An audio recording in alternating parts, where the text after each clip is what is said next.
So the American Academy of Dental Sleep Medicine is basically an organization that helps train dentists on treating snoring or obstructive sleep apnea by using oral appliances. So it really focuses on how someone is breathing at nighttime when they're sleeping. I actually give those exercises to my patients because that is, I always tell my patients, it's really like physical therapy, for your tongue and like toning up your airway, just understanding how to function, like swallowing, things like that, which is really good for the TMJ. With sleep apnea, especially when someone stops breathing at nighttime, that can actually trigger people to clench and grind at nighttime.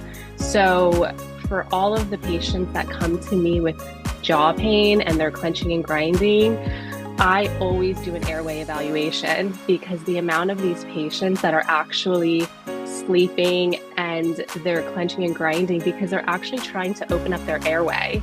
So if you're not looking at how someone is breathing at nighttime, you're really missing like a huge piece of why someone is having a lot of jaw pain.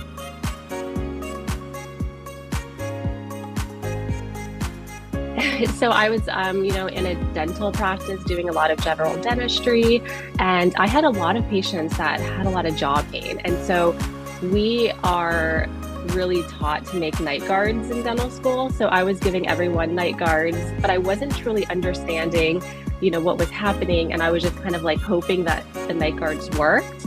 And the majority of the patients would come back and they're breaking the night guards. They're either not getting better. So then I started to really explore ways to learn more about how to treat these patients. And so that's when I just started going down this rabbit hole. And a lot of these patients, it's not just one thing. So it's really a collaborative approach. And I've spent years making a really great network of providers, and truly that is the way to treat these patients. They need like a tribe, they need like a group of people that are communicating with each other, right? So like I talk to all the chiropractors, physical therapists, sleep doctors, like we have each other's phone, like cell phones. So we're always communicating. And so that's how I treat. And I could not do it alone. So I really appreciate the collaborative approach. So I ended up leaving general dentistry because this was such a needed area. So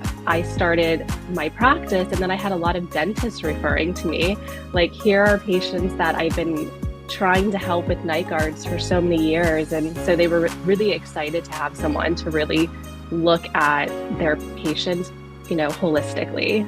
So I've been doing this now for 5+ years, only treating TMJ disorders.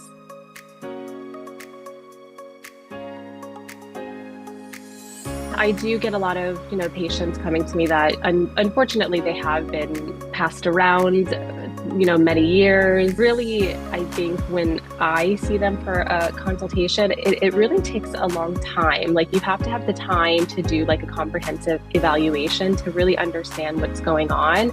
So I feel like there's a lot of like disconnect with like the diagnosis piece of it because it is very complex.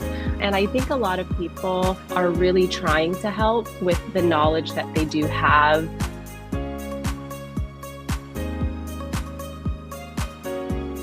Start conservatively, right? Like, let's not jump to surgery. Let's not jump to like very aggressive treatments, because sometimes all someone really needs is some myofascial release, right, of their face. Because a lot of people, for example, who are in night guards, their symptoms do get worse, because they are clenching on this piece of plastic that's in their mouth, but they're not addressing the muscular components. And so it's actually causing these muscles to become tighter, right? So that's those patients who are not responding well to those night guards, which I see all the time. The majority of my patients that come to me have tried like night guard after night guard for many years.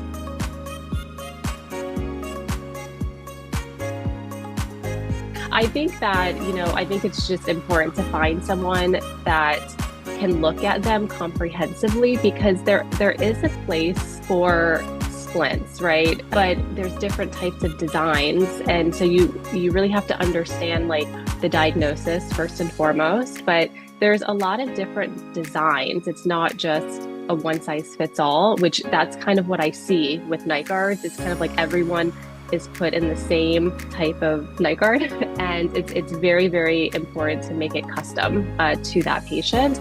But I would say finding maybe a dentist that specializes in TMJ disorders or a physical therapist that specializes. And then I'm very passionate about myofascial release. So looking for a provider that does a lot of that massage therapy that can really do like the full body work. I think that's really important. And I'm always, people will email me a lot, ask me if I know someone in their specific area, that kind of does what I do, which I'm always helpful to do that and help guide them. The fascia system of our body, like fascia is so amazing. Think of it as like a spider web. So it really connects the whole body together. It connects all the muscles, blood vessels, nerves. It's like a web.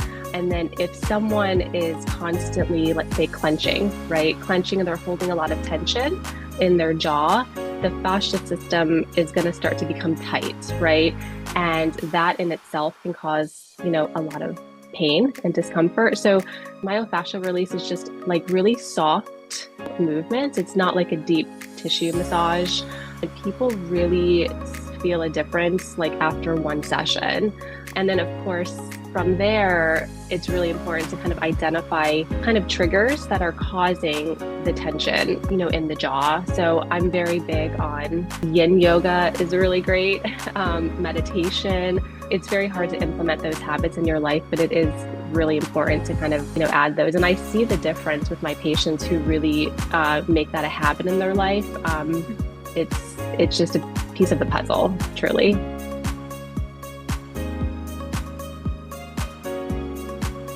It's a good starting point, but like I mentioned, it's really a comprehensive approach, because if someone then goes to sleep and let's say they're clenching and grinding because they're trying to open up their airway, right? Which I see a lot, then the muscles are going to become tense again, right? It's going to build up again. So I really, for me, because this is all I do, I think it's really important when I evaluate patients, I'm able to, after my consultation, say, okay, let's get a sleep test, or let's start with physical therapy, right? Like go there, maybe work on some postural, issues, or some other like pelvic, there's a huge pelvic hip connection with the jaw. So really, focusing on that. And then once I do a follow-up, if they feel better, but the symptoms start to creep back up, then I have to really identify, would a nighttime orthotic or a daytime orthotic be helpful? So it's really hard to, say this is like, you should do this or this first without a comprehensive evaluation. However, but I understand that it's not always feasible for someone to go to a practice that could get like a big comprehensive evaluation. So yes, I would say probably starting with, a dentist that specializes in TMJ that can really do a holistic approach where they're not just focused on getting everyone in orthotics, right? Because I do consults all the time and I will say, let's not start with an orthotic, let's start somewhere else first.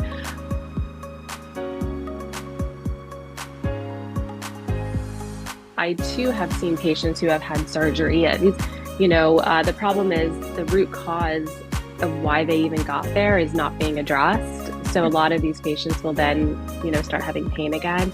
But I'm very big on just getting different opinions from different providers, because like you mentioned, if you're a dentist that does orthotics, sometimes you zone in on this is the treatment. If you're a surgeon, you're thinking of the surgery, right? So people kind of like get zoned in on that specific treatment, right?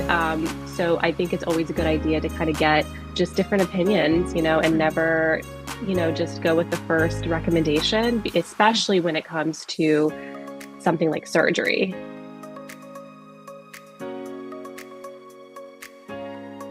So I'm like, for me as a provider and what I do, I am constantly connecting with different providers. Like tomorrow I'm having coffee with the pelvic floor specialist. And the reason I do this is because I want to gain all the knowledge. The moment I say that I know it all, I need to stop practicing because there is always something to learn, right? I'm sure I'm going to be practicing differently in a few years than I was a few years ago, right? Because things are always changing. So I feel like for me, I'm always trying to connect with different providers, and that is why I am able to help so many patients because I'm really understanding what other providers are doing and I'm starting to learn where the starting point should be. And so I feel like that's the way that it should be. I think providers need to learn from each other.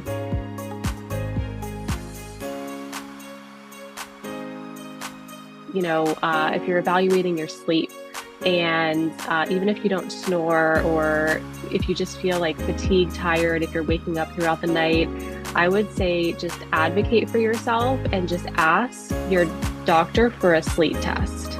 I would say, because a lot of the times if you don't say that you snore, or you're not going to get recommended one. So that's the biggest thing that I would say is, especially if you've been clenching and grinding for many years, and if you're breaking night guards, if you're breaking your teeth, I would absolutely ask your doctor for a sleep test.